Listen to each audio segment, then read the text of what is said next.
SB-553. Talking about this new law that just came out in September 2023, needing to be implemented by July 1st, 2024.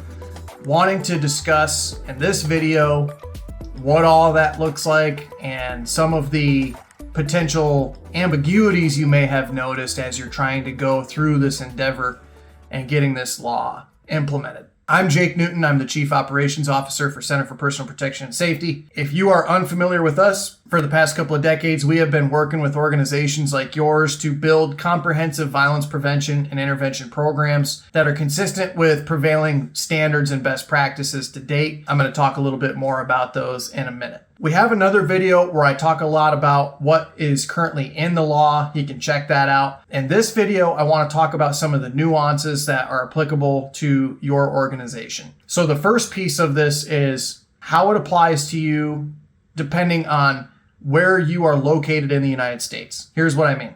If you are headquartered in the United States, you don't have any applicability or operations or presence in California, you can continue doing what you're doing. This law doesn't really apply to you unless you want to abide by its dictates, which at that point, it's your decision to incorporate that guidance into your program. There's pros and cons to that. That's a conversation for another time, but that is something you could do should you want to. That's an internal discussion for your organization. The second piece of this is if you're headquartered in California, your operations are there, all of your operations in California, that's pretty straightforward. You've got the law to work with and implementing the guidance, pretty easy to do there, no nuances. One of the biggest nuances that you might be coming across as an organization is maybe you have some operations in California, but you also have a lot of operations in another state or several states or maybe even globally, and how this applies to you.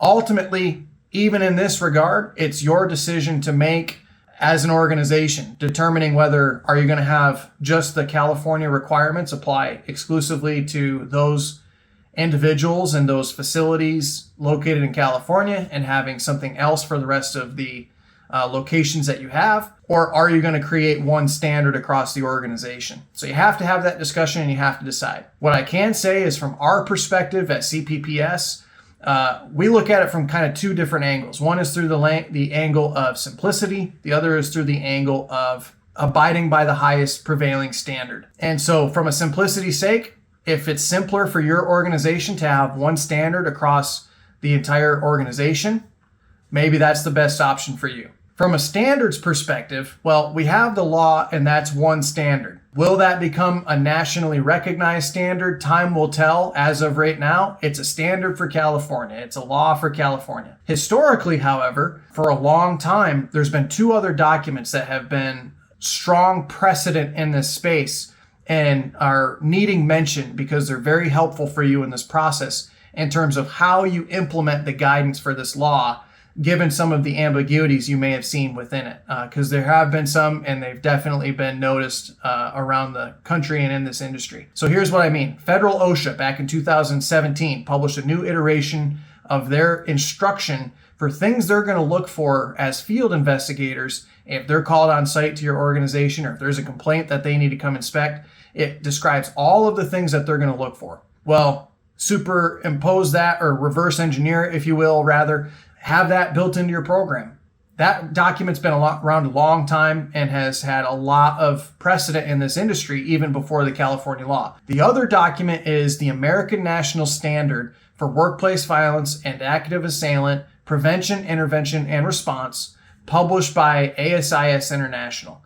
Now, it's an American national standard, but it's an internationally recognized document with a lot of global applicability. And that document is profound because of one, how long it's been around, the precedent it has set and the standard it has created for these kinds of programs, but it walks you through exactly what this program needs. And so our perspective at CPPS and what we have been doing with our clients is, given the clout that those documents have had, as well as other best practices, having done this for a long time, is superimposing those things over this law and having the combination of the three for those organizations that are subject to this requirement, building all of that into your program. Because an example of how this all works together is there's no actual explicit need in the law for California for having a behavioral threat assessment and management team. But these other standards, these other long-standing standards, say that's an absolute must and a nucleus of your program.